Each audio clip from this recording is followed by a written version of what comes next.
Good morning friends आज हम चर्चा करेंगे बच्चों के वजन कम रहने की समस्या के ऊपर। जानेंगे कि बच्चों का वजन कम क्यों रहता है, किन कारणों से वजह से कम रहता है। क्या कोई बीमारी तो नहीं होती है या फिर बीमारी तो नहीं है जो मेरे बच्चे का वजन कम रह रहा है। यदि कुछ ऐसा है तो इस समस्या को ठीक कैसे कर सकते हैं।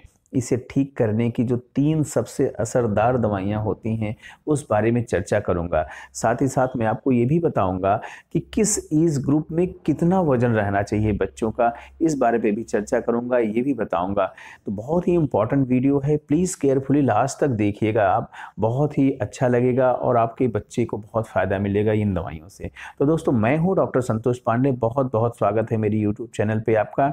दोस्तों वजन कम रहना बच्चों में एक बहुत ही कॉमन प्रॉब्लम है। ज़्यादातर बच्चों में वजन कम देखा जाता है। स्टडीज़ कहती हैं कि मोस्टली बच्चे इस तरह की समस्या से सफ़र करते रहते हैं। बच्चों का वजन कम अगर मिल रहा है तो ये एक बड़ी समस्या भी हो सकता है, क्योंकि वजन कम रहने से सिर्फ फिजिकल ही नहीं, मेंटल ग्रोथ पे भी असर पड़ता है। मानसिक तौर पे भी बच्चों की बढ़ने पे असर पड़ने लगता है। बच्चा मीन्स मेंटली भी असर पड़ सकता है। इसके कुछ कारण होते हैं। इसके कारणों की अगर बात करें तो सबसे पहला तो यही हो रहा है कि हमारा बच्चा प्रीमेच्योर तो नहीं पैदा हुआ है। अगर बच्चे की डिलीवरी समय से पहले हो रही है तो ऐसे बच्चों का वजन कम हो सकता है। या बच्चे में कोई पाचन से रिलेटेड बीमारी चल रही है। बच्चा खा तो खूब रहा है, खूब पी रहा है, लेकिन उसका जो एब्जॉर्प्शन है, आंतों का जो एब्जॉर्ब करने की क्षमता है, किसी कारण से वो यदि कम है तो बच्चों का वजन कम मिल सकता है। बच्चे में यदि कोई डिजीज़ डेवलप हो रही है जिसके लिए तो एक्चुअली डॉक्टर ही डिसाइड करता है या फिर पैथोलॉजी ही डिसाइड कर पाती है, परंतु यदि कोई बीमारी डेवलप हो रही है, जैसे ये थायराइड से सफ़र कर रहा है, डायबिटीज़ से सफ़र कर रहा है, तो भी ऐसी समस्या मिल सकती है। यदि बच्चे में डाउन सिंड्रोम जैसी डिजीज़ हो रही, डाउन सिंड्रोम में क्या होता है कि बच्चा थोड़ा-सा मेंटली उतना नॉर्मल नहीं रहता है, और ऐसे बच्चे जो ऐसे नॉर्मल नहीं रहते हैं वो पूरे तरीके से सक नहीं कर पाते हैं, चाहे वो ब्रेस्ट फीड हो, चाहे टॉप फीड हो, वो खींच नहीं पाते हैं, और ऐसे बच्चों को निगलने में भी प्रॉब्लम होती है, जिसकी वजह से बच्चे का वज़न कम मिल सकता है।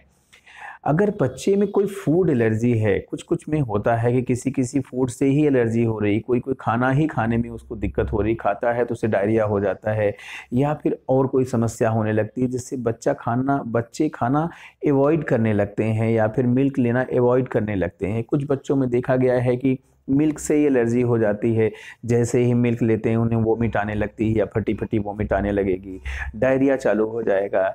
या फिर कुछ बच्चे होते हैं रोटी से या चावल से इस तरह की एलर्जी देखी जाती है, जब भी वो खाएँगे तो उन्हें इस तरह की दिक्कतें हो जाती हैं। कुछ बच्चों में होता है कि बहुत लंबे समय से यदि डायरिया चल रहा है, बहुत लंबे समय से वो दस्त के शिकार हैं, तो उनमें भी वज़न कम होना तो हो जाता है या फिर वज़न कम होने की समस्या रहती है। किस एज ग्रुप में कितना वजन रहना चाहिए, ये बहुत इंपॉर्टेंट सा क्वेश्चन होता है। मैं देखिए एक चार्ट लगा रहा हूँ, आप ये देख सकते हैं कि किस एज ग्रुप में कितना वजन होना चाहिए, आप ये डिसाइड कर सकते हैं। यदि ऐसी समस्या है तो इसको ठीक करने की बहुत ही असरदार दवाइयाँ होती हैं। इसमें सबसे पहली मेडिसिन आती है सिना। इस मेडिसिन की 30 पोटेंसी की 3-3 बूंदें सुबह दोपहर शाम 3 बार दीजिए। दूसरी मेडिसिन होती है नाइट्राम्यूर। नाइट्राम्यूर मेडिसिन की 30 पोटेंसी की 3-3 बूंदें सुबह दोपहर शाम 3 बार दीजिए। थर्ड मेडिसिन होती है कैलकेरिया फॉस 6x। इसकी भी 3-3 गोलियां दिन भर में 3 बार दीजिए, आप अच्छा रिजल्ट पाएंगे। एक इम्पॉर्टेंट बात कि यदि आप जैसे पोटेंसी जो मैंने बताया 30 वाली दवाई देने के लिए, आप इसको 1 चम्मच पानी में डाल के या फिर 1 चम्मच मिल्क में डाल के बच्चे को दीजिए, जिससे बच्चा आसानी से पी लेगा। बच्चे को कभी सीधे जीभ पे नहीं डालें या टंग पे नहीं डालें। आपको यदि वीडियो फ़ायदेमंद लगता है या लगता है कि आपको ये इन्फॉर्मेशन अच्छी लग रही है तो प्लीज़ इसे शेयर करें, लोगों को भी फ़ायदा दिलाएं। Thank you, thanks for watching.